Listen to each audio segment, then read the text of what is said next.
This is PopHealth Week on Healthcare Now Radio. I'm Gregg Masters, your co-host and executive producer. Joining me in the virtual studio is co-founder and principal co-host Fred Goldstein. Fred also wears the hat of president at Accountable Health, LLC.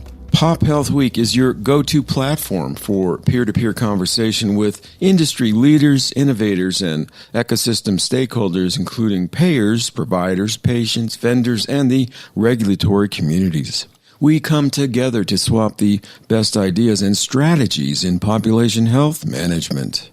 Connect with us via www.popupstudio.productions or drop me a direct message on Twitter via @GreggMastersMPH, and that's Gregg with 2 G's.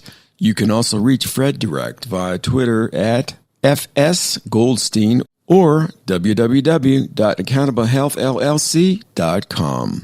On this episode of PopHealth Week, we feature Adam Kautzner, PharmD, the president of Express Scripts and Evernorth Care Management. These combined entities offer best-in-class benefit solutions spanning pharmacy, medical, and care services for health plans, employers, and government programs. Adam is also a member of the enterprise leadership team of the Cigna Group. And with no further delay, Fred, the mic is yours. Thanks so much, Gregg and Adam. Welcome to PopHealth Week. Thanks for having me, Fred. Happy to be here. Yeah, pleasure to get you on. Fascinating area you work in with Express Scripts. Why don't we start? Give us a little sense of your background. Sure, happy to do that. So I'm currently president of Evernorth Care Management as well as Express Scripts. So I'm a pharmacist by background. I have been in the industry for over 20 years.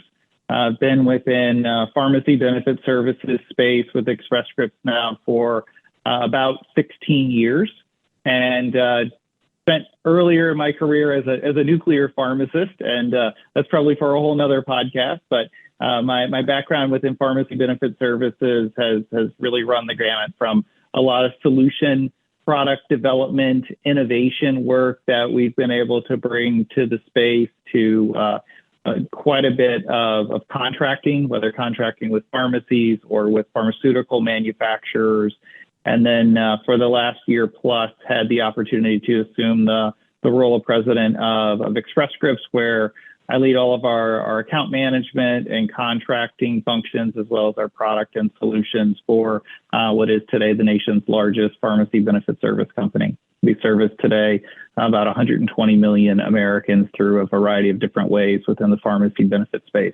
Mm-hmm. Obviously, pharmacy benefits are a critical area. What are some of the key things that people are focusing on now as it gets, particularly self-insured employers, but others are now looking into the pharmacy services and trying to figure out ways to help improve that for their employees, et cetera?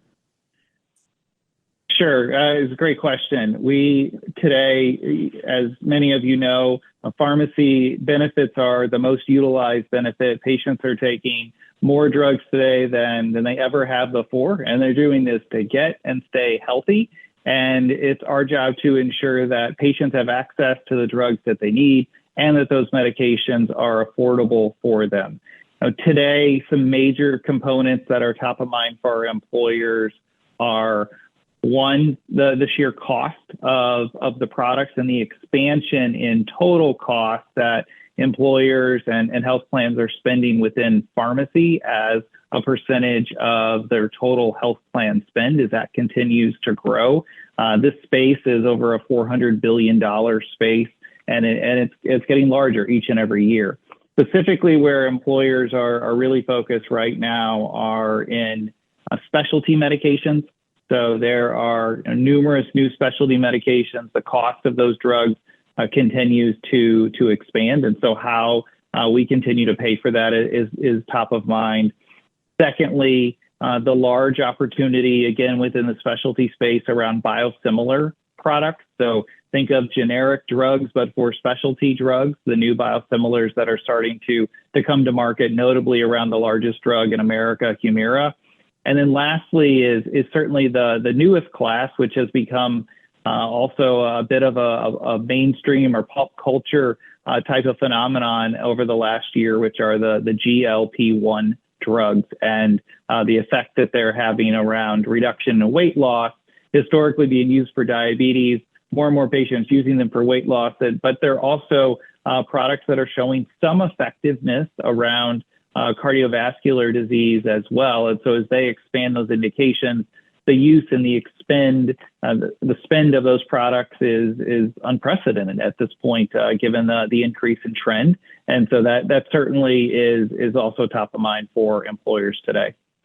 And how are you looking at those areas as you try to meet the needs of the employers with those, either with the biosimilars or even things like the new gene therapies coming out and stuff like that? What sort of a role do you play for that employer to assist them? Sure. So for the gene therapy products, which are all relatively new today to the market, although there are about 1,000 gene and cell therapies that are in the pipeline, there may only be around 20 of those products that are available today on the market, but many more are going to continue to come. And the prices of these products continues to grow, and it's significant since many of these gene therapy products are cures in many cases if they are for the appropriate patient and they work the way that they're supposed to. But they're millions of dollars. Many are $2 or $3 million, as we've seen in sickle cell more recently, but we just had a recent product that hit the market at over $4 million. That's the most expensive product to ever hit the market. And I think that's going to continue to increase. And so you're affecting a very small number of patients. So our ability to, one, assess these products, ensure that the right patients are getting the right drugs in the right way so that they can provide the most benefit, that we're working with physicians to ensure that these patients meet that proper criteria. And then from a patient perspective, when we're able to administer these types of products or dispense these products from our specialty pharmacy, our ability to ensure that the patients know what to expect, they're taking these products appropriately, they're staying on the drug, and they're able to get the full benefit given the very high cost of those types of gene therapies. We also work on the affordability side. So we have a program called Embark, which is a program that is a rather novel solution around benefit protection that actually for small employers, they can pay a small fee on a per member per month basis and ensure access to certain products from a gene therapy perspective. And they don't effectively break their budget by doing that. So it pools a lot of smaller employers together so that they can share in that type of risk and still offer the benefit to their patients and have sustainable benefits long term, given the high cost of some of these drugs for a very small number of patients. On the biosimilar side, those are products where we are working today with specifically physicians to help to educate them on the benefits of biosimilars and the cost savings to employers and to patients to improve affordability and access of these specialty medications. Because biosimilars effectively are generic drugs for specialty medications. They're a bit more complex to create, and that's why they're called biosimilars. But effectively, these products, as the FDA has deemed, many of these products are automatically interchangeable, meaning in some cases you don't even need a new prescription. Just like a generic drug your doctor may write for the brand, you receive the generic today. It took us a while for adoption of generic drugs to occur throughout the last couple of decades, but we know today 9 out of 10 drugs that are dispensed are generic medications. We would expect that will be the case as well within the biosimilar space for specialty medications, and that is happening right now. We are right at the beginning of that with notably Humira, as I mentioned before, as the largest product in America that now will have biosimilars. They will likely have interchangeable biosimilars here in the coming months this year, which is very exciting. It's going to provide a reduction in cost savings, but also improved affordability for patients. But there's some education that has to occur with these products because there are 11 biosimilars today that may hit the market for Humira. They're all going to have different names. They may all have slightly different administration components for an injectable medication. And so our job to educate physicians employers and patients on these products, make sure that we're selecting the right products that provide a strong amount from a supply chain perspective so they can deliver the medication, that there is sufficient supply. These drugs are safe, they're effective, they're going to work just like the branded product, and that they're going to be very affordable to reduce the cost on these medications overall from a net cost perspective for patients and for employers. So a lot happening in this specialty space that's really exciting, both from cell and gene therapy and the advancement and innovation there. But that's going to come at a high cost. And so biosimilars coming in at this point is actually a really good thing because it's going to reduce net costs significantly to help to then pay for some of the additional innovation that's happening as well in the market. And that's really a fascinating discussion. And I'd like to get back to the Embark program for just a second, because it sounds like what you've done is created sort of like an insurance package for small employers to cover gene therapy. And I remember running some numbers that if you had a small employer group of 385 individuals in your plan, a $2.5 million, gene therapy would essentially take your whole plan's annual budget. And so is this essentially you've created a way to protect small employers from that? Yes. So thanks for the question on Embark. Embark is the Evernorth Embark benefit protection program has been in existence now for several years. I do want to be clear, it is not an insurance product, although it does provide an ability of pooling some risk for many of our employers. We have over 6 million patients that are effectively enrolled in this solution today.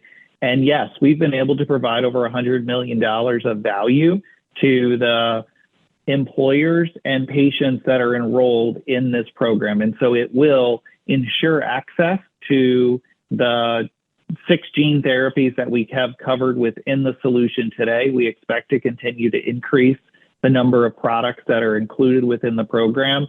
And so, yes, it ensures that for many small employers or mid-sized employers where the cost of one of these multi-million-dollar products could dwarf what they spend on drugs in totality in a given year, this ensures that they can continue to preserve access for their patients and offer a comprehensive benefit. And so this was a solution that we recognized the market was going to need, especially as gene therapies continue to expand and the number of products come to market. We're going to need solutions like this in place to preserve access, given that these are, in many cases now, unfortunately, multi-million-dollar products. And so we're also working with the manufacturers on that as well. How do we bring down these costs and lower these costs to make sure they're affordable and preserve the sustainability of offering a prescription drug benefit for these gene therapies going forward as well?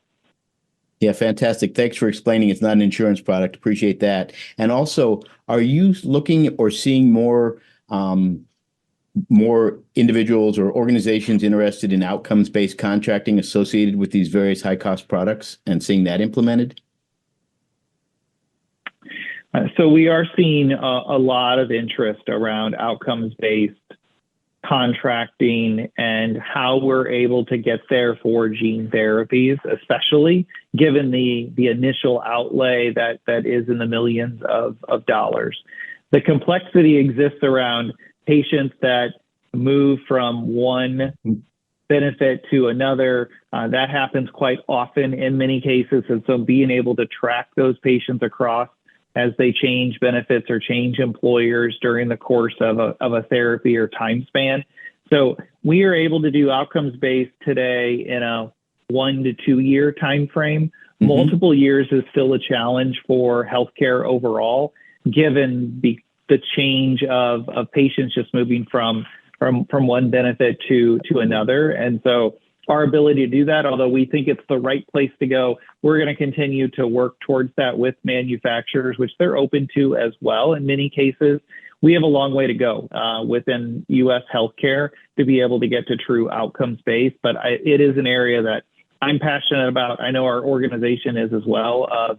This is where we need to go, so we're all accountable for ensuring that patients are able to, one, receive the benefit from these expensive medications in some cases, but two, that we're then accountable from a care perspective to help ensure that they get the drugs they need, they're able to stay on those products, and then be able to live the healthier lives. And we're accountable for that as a healthcare organization as well. It's really good to hear, because it's, as you point out, it's a really complex problem once you start going multi-year with that, and people may have changed employers, plans, whatever, and how do you then track all that and figure out the benefits, et cetera, and who got what or had to pay for what. So, and we're really glad to hear you're working on that. It's an interesting area. Are there other things that Express Scripts is looking to do around access and affordability for patients? Yes, absolutely. So we are a leader today in value-based care. We have a suite of solutions under our Safeguard RX portfolio that's been in existence for over a decade now. This is a portfolio of solutions that started with our ability within hepatitis C back in 2014, when there were cures, but the drugs were really expensive. We created a solution that expanded access for patients, but at the same time dramatically lowered the cost. And we provided outcomes that actually were better than what you see in a clinical trial. For those of you that are in tune on healthcare, you know that in practice, we rarely are able to achieve results that mimic a clinical trial. We were actually able to get better results overall.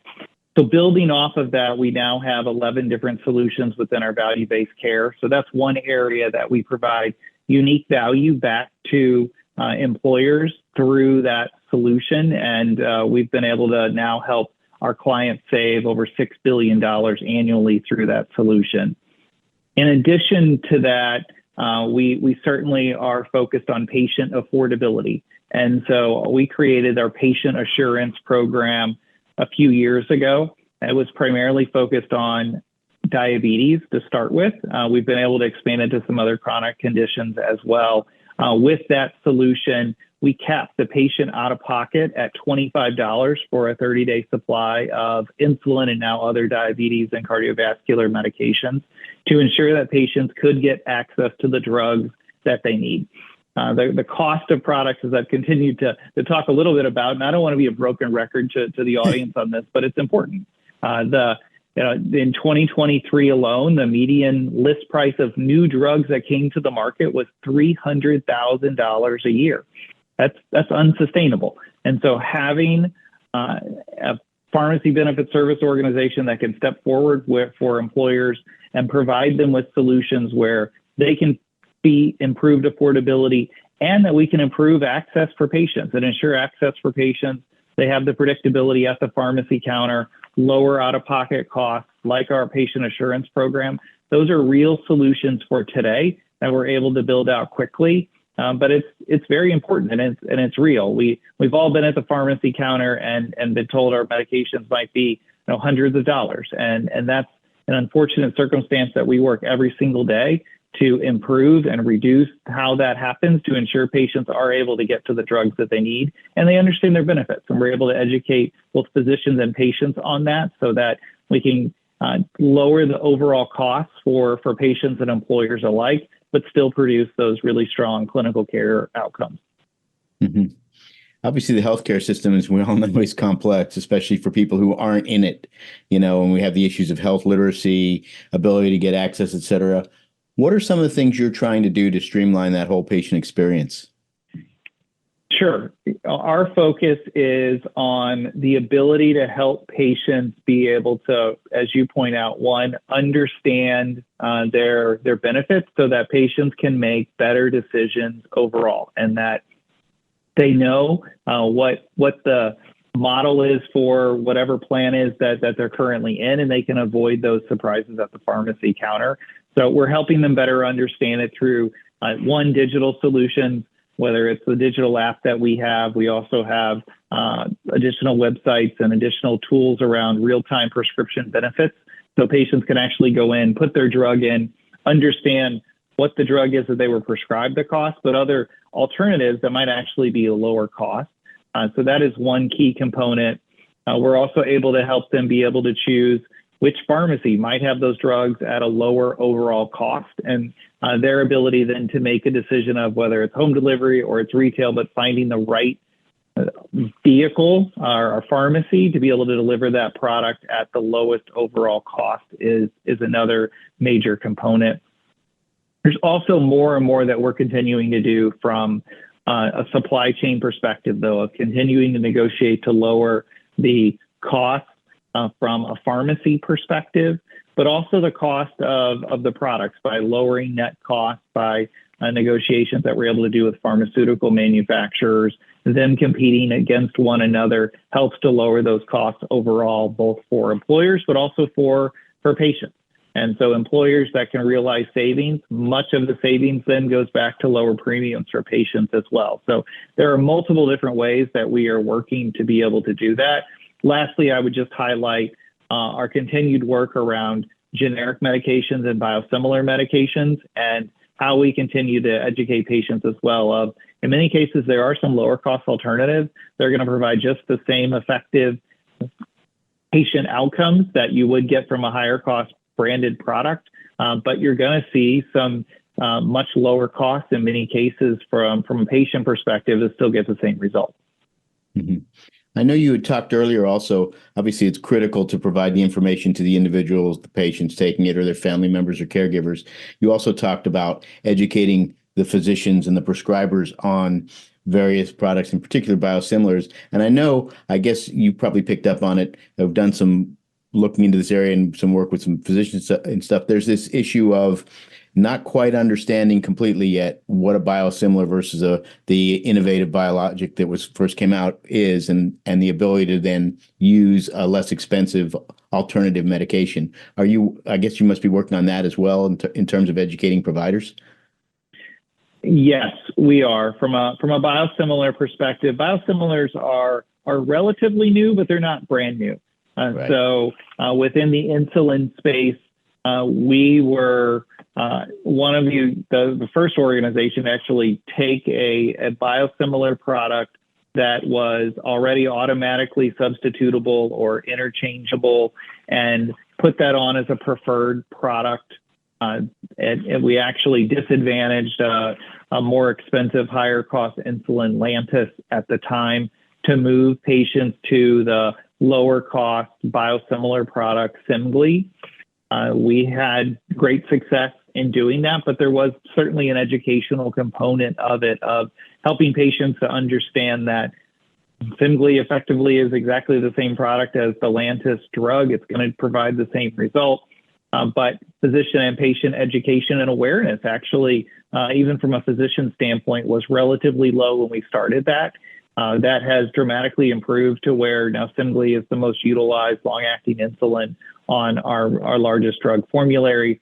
We expect the same thing to happen on the biosimilar space as well, that it'll take a bit of education, but since many of these drugs are going to be interchangeable, their ability then for us to educate physicians and patients will happen relatively quickly, given the amount of competition that's going to exist in this space, and that both from a physician perspective and a pharmacist perspective, them being educated, understanding it, being able to help the patient then understand this change. And then once patients are able to use the product and adopt to using biosimilar products, we expect they will have great success, just as we have with generic medications today. Mm-hmm. You've obviously been at this a long time, running, as you said, the largest organization in the space. What do you see today? What excites you going forward as you continue to work on new things and innovate at Express Scripts? There are a number of different really exciting spaces. One is continued enhancement of the digital tools so that we can put more information in the patient's phone in many cases, as most of us use our phones to navigate much of our lives today, so that you can better understand your benefits, you can better understand and communicate with us as well as your pharmacy and your physician, and us to be able to better aggregate that information into one specific tool so that you can get all the information that you need in one place, and that it's all there in one easy to access spot. And that you start to aggregate that information, your medical, your pharmacy, those pieces are all coming together so that not only we're not looking just at a patient from a pharmacy perspective or a medical perspective, but it's a holistic view of a patient. So as a caregiver within the pharmacy space, we're able to then look at you more holistically. For many patients today, we do have medical data, and so we're able to make outreaches on different interventions, coordinate those outreaches with physicians. Last year, we closed over 5 million patient gaps in care alone. We expect to be able to do that again this year. And so it's our ability to be able to understand what's happening with the patient from that holistic perspective, make those real changes. A lot of times it's small adjustments that might need to be made, and that's going to provide patients with much better outcomes overall and reduce the overall medical costs that the patients are going to have. So that's one terrific opportunity. Secondly, although I talk a lot about the cost of medications, which isn't a fun thing to do, the innovation that we're continuing to provide within the market and how we continue to preserve access for that is really exciting. Manufacturers are continuing to produce some outstanding new medications, new classes of medications. We talked a little bit about the GLP-1s as one of those classes. Oncology is another class of medications where patients today have access to medications that a decade ago they didn't. And so patients are living much longer because of the innovations we've made within oncology. I myself am a cancer survivor. I had stage 4 melanoma a decade ago in my 30s. I was lucky enough to be in a clinical trial. So I can say pharmaceutical innovation saved my life as well. And so to be in this space, be able to help patients and understand as well how to take patients out of the middle and be able to actually provide better overall care for patients, navigate this system is a personal mission for me as well as we go forward. So a lot in this space to be excited about, but we also have a lot of work to do. Well, that's a fantastic way to end the show, and so glad to hear about the experience you've lived through and obviously doing much better with. So thank you so much for joining us, Adam. Thanks for having me, Fred. Had a lot of fun. Hopefully your listeners did as well. Thanks again, and back to you, Gregg. And there you have it, folks. That is a wrap on today's broadcast. We want to extend appreciation to our worldwide listeners for tuning in, and our deep gratitude to Adam Kautzner, PharmD, the president of Express Scripts and Evernorth Care Management, for sharing his insights today. Do follow his work on the web via www.express-scripts.com and on Twitter via @ExpressScripts. If you find our PopHealth Week content as engaging as we do, please show your support. Give us a thumbs up on your favorite podcast platform, share it with your colleagues, and do subscribe to ensure you don't miss out on future episodes. Remember, we are live on Healthcare Now Radio weekdays at 5:30 a.m., 1:30 p.m., 9:30 p.m. Eastern. And for our friends on the West Coast, that's 2:30 a.m., 10:30 a.m., and 6:30 p.m. Pacific. From all of us at PopHealth Week, Fred Goldstein and yours truly, Gregg Masters, we urge you to stay safe and stay tuned. Until next time, fare thee well.